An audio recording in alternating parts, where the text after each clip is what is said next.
And welcome to the Next in Line podcast, where we are helping to prepare you for whatever is next in line. As always, I'm your host, Chance Pitts, and I would like to thank you for tuning in to this episode. Guys, thanks for tuning in, and thank you so much for sharing the show like we've talked about at the beginning of every show.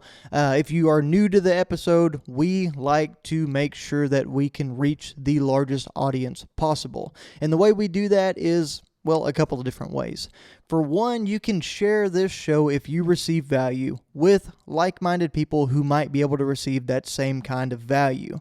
Additionally, you can go on and subscribe to and leave a rating and review for the show on whatever platform you listen on. What that's going to do is it's going to make us pop up a little bit earlier in the search results. It's going to make life a little bit easier on the people who want to find us. And it's also going to make us available in the self-help space and the personal development space as well.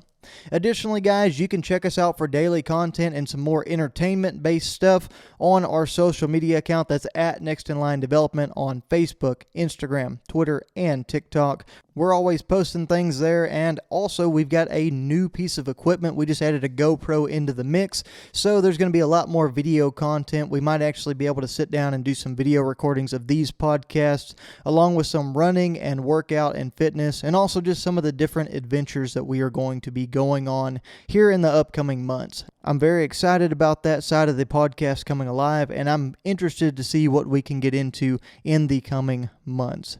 So guys, as we sit down to record today, we're just getting back from Houston, Texas. We got to go see some great friends getting married over there, so congratulations to them. And then also, we got to spend some time with some friends that we really haven't seen in a while and really enjoyed being around. So just an all-around fantastic weekend. I was able to get a couple runs in, my first run since the ultra marathon that we ran. My Achilles is finally letting me do so. So that's an awesome thing, and we look forward to seeing where that goes. But guys, today the topic that I want to talk with y'all about stems from my time whenever I was running a rental branch in the heavy equipment sector over in Southeast Texas. We were just south of Houston over there in a little town called Angleton.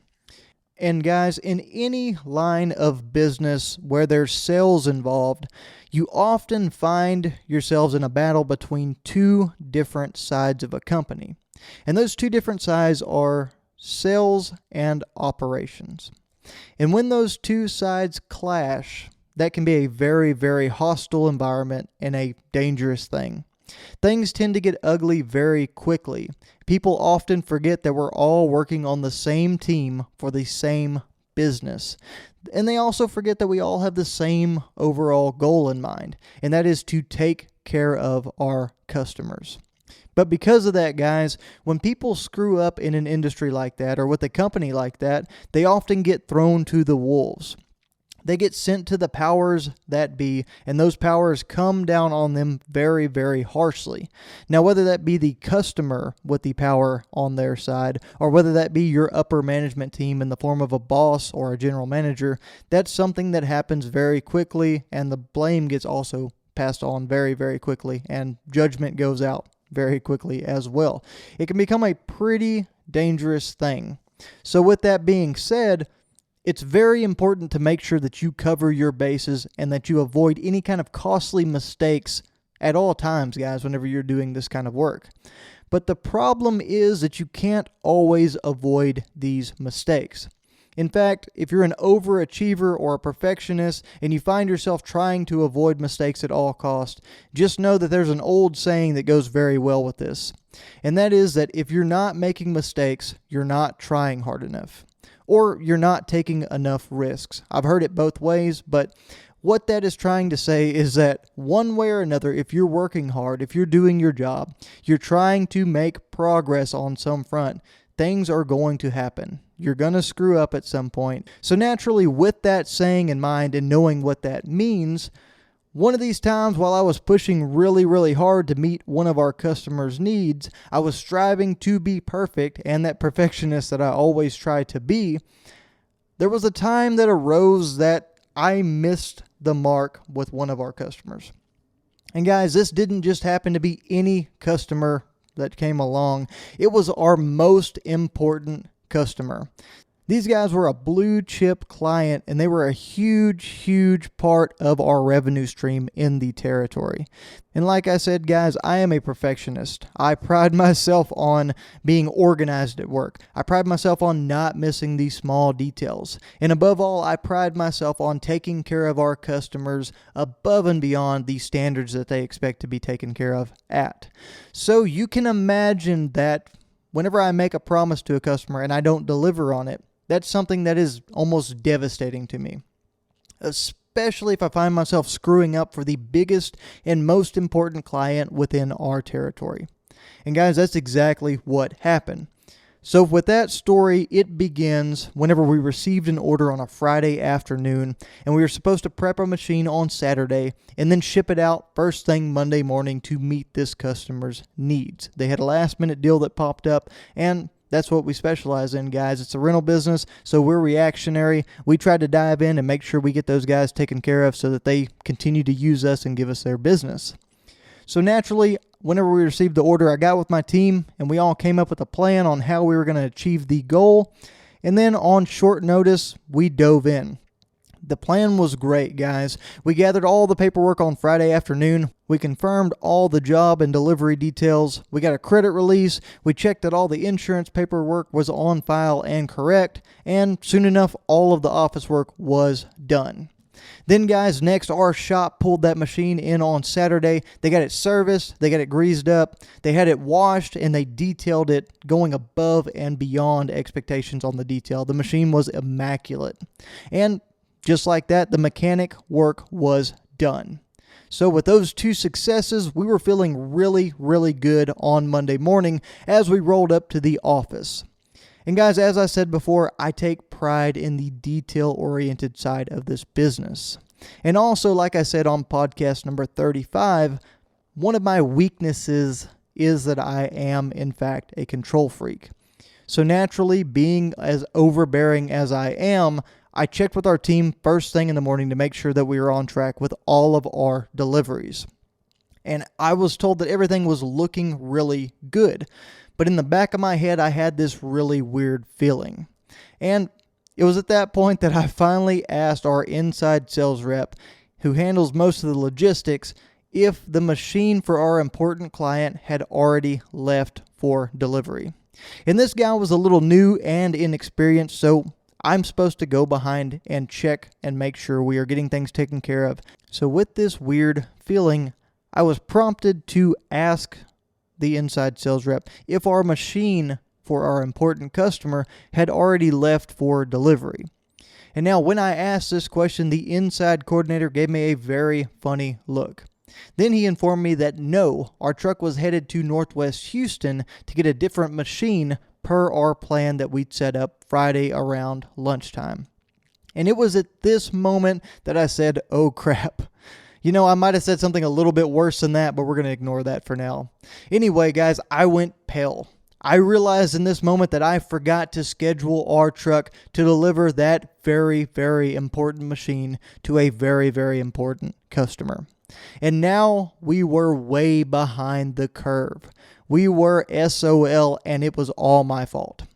The very important customer was now going to lose a ton of time on their job site because of an error on my part, because I overlooked a small detail.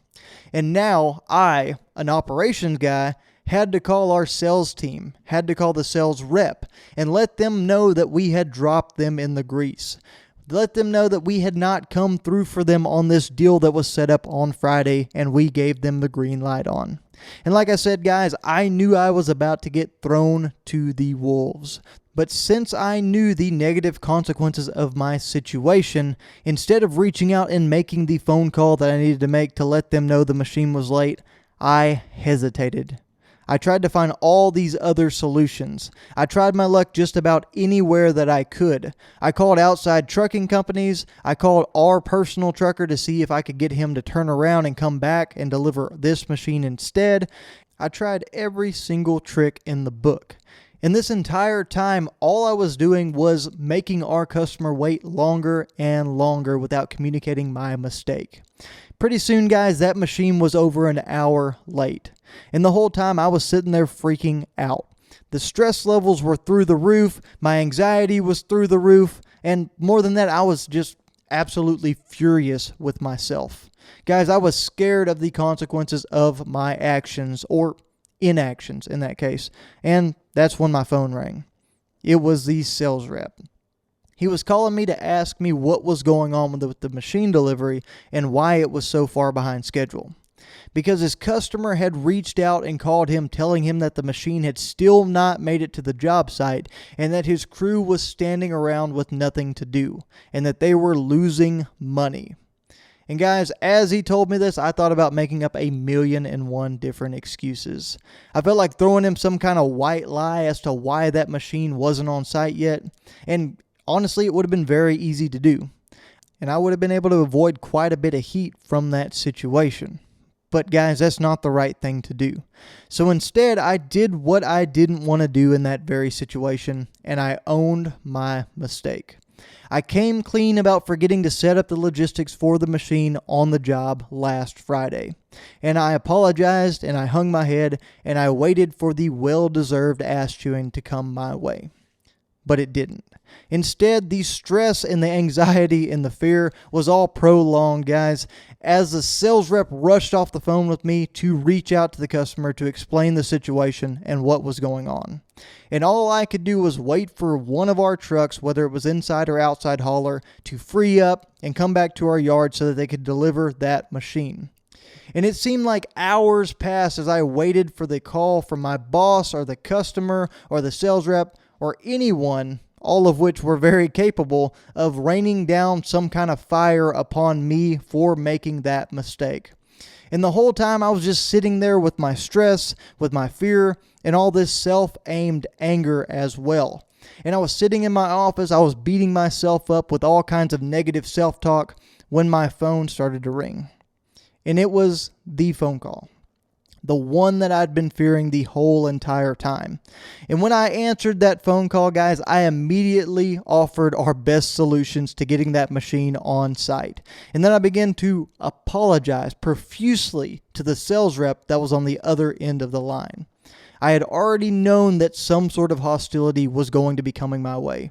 And when I concluded my apology, I sat there silently and I waited to be steamrolled by this experienced sales rep who had all the pull in the world with upper management and my boss and could really put me in a world of hurt.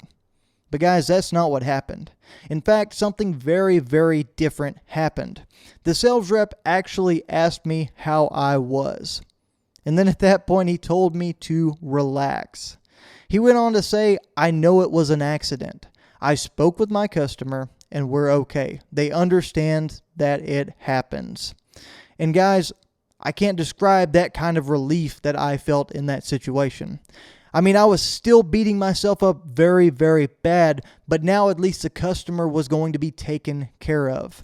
And even with everything that had gone wrong, the only thing the sales rep was bothered by was the fact that I did not immediately bring the issue to his attention. And he knew why I didn't, guys. He knew that I was stressed out and I was worried and I didn't want to get hit with the different consequences that would be coming my way. He knew I was scrambling to find some sort of solution, but I had failed to approach the problem head on, to turn into the storm that I had created in order to try to get through it quicker. So he offered me some advice, and that's some advice that I will never ever forget. His words were, Chance, I'm going to let you in on a little secret that has made my job and my life much easier. An old boss of mine taught me this lesson, and that lesson is slay the beast first. Slay the beast first, and then the day gets exponentially better from there. Guys, what the heck did he mean by slay the beast first? What beast was he even referring to? Guys, he was referring to that big, scary phone call that I was avoiding making. And he was referring to that bad situation that I created by not being open and clear about the mistake that I had made. And it was 100% right, 100% true. I had created this whole situation by not owning up to my mistakes because I was worried about that negative outcome that I knew was coming my way. I was worried about that ass chewing that I was going to get from that situation. I was worried about all the different consequences, so I hid like a kid under a blanket, avoiding that issue because I was way too scared to try to approach it, so I waited for it to approach me, thinking that was going to be better somehow. And it caused way more issues in the long run than if I would have just steered into it. I ended up with way more anxiety, way more stress, and way more fear than if I would have just owned up to the mistake. And it would have saved our customer a ton of time and money because he could have put his guys on a different job than the one at which they were waiting for a machine to arrive. And while I was beating myself up in this situation, I am forever thankful that I was able to take this small lesson and apply it to my life now. And that lesson was so simple, but it hit me like somebody turning on the lights inside of my brain, guys. It's that you've got to eagerly take on the hardest obstacles that you have so that you can get them behind you. You've got to get after them early so that you can move on past them and get on with your day and move on to the next challenge. And you've got to do this because you get to avoid all of the anxiety and all the stress and all that fear that comes with those big issues that you're trying to face. And that's what slaying the beast is. Guys, think about that simple lesson from this old sales rep that I just shared with y'all. What are some of the beasts within your own life? And I mean, really take a hard look at your life because these look different for everyone. We know that not all beasts are created equally. What's a beast in my life isn't necessarily a beast for you. And guys, that works vice versa. We all know that these beasts are subject to perspective. And what I mean by that is as I develop, as my situation changes, what used to be a beast in my life isn't necessarily a beast anymore. But there's new beasts that do take the place of that old beast. And these new beasts might be bigger and stronger, but guys, so are we as we grow and as we develop. And we're also more equipped through those tools that we've developed to slay these beasts. Because guys, as we look at our past experiences from dealing with these beasts, maybe we've gathered a new set of armor, or maybe we've got a new sword that we can use to better slay the beasts next time we face them. And guys, I'll share a couple of examples of beasts in my life just to give you some perspective on what these can be. For instance, running 5 miles nonstop used to be a beast in my life. So I attacked that beast, guys. I would get after it every single morning, first thing before work. I made myself get out of bed and run 5 miles because I knew that this was something that I had to get past to reach my goal of eventually running a marathon. And guys, I got so dominant over that 5-mile beast that now running these long distances doesn't seem like a beast anymore. It seems like something that falls under my strength column. But guys, also the beast grew with me as I grew. The beast grew to be 15 miles instead of 5. And then it grew to 31 miles on my first 50K. And then to 60 on my first 100K. And now guys, the beast looks like 100 miles staring right at me, waiting for me to make my move. And then guys, another beast that I used to deal with in my life was any kind of unexpected financial inconvenience. This could be something like having to replace a dryer because the dryer went out and stopped working, or even unexpectedly having to replace tires on my truck, or to do some kind of major repair to my truck.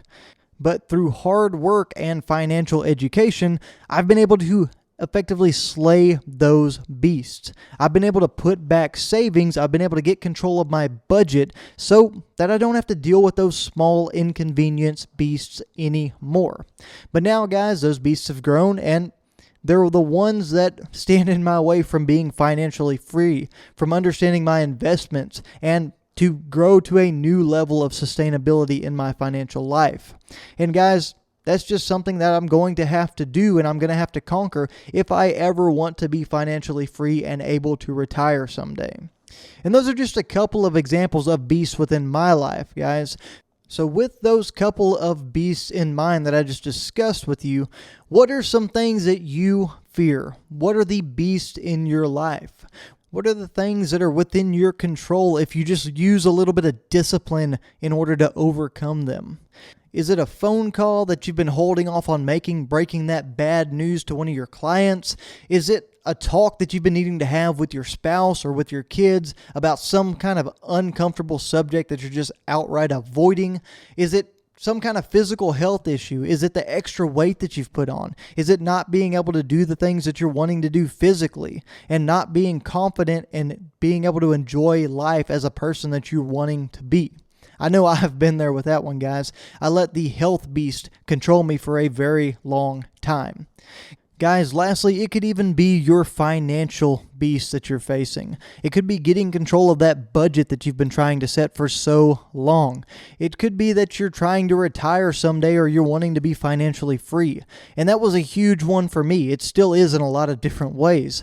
I avoided getting control of my finances for an extremely long time because I let it turn into this big scary beast that I didn't know anything about, so I didn't want to take it on head on.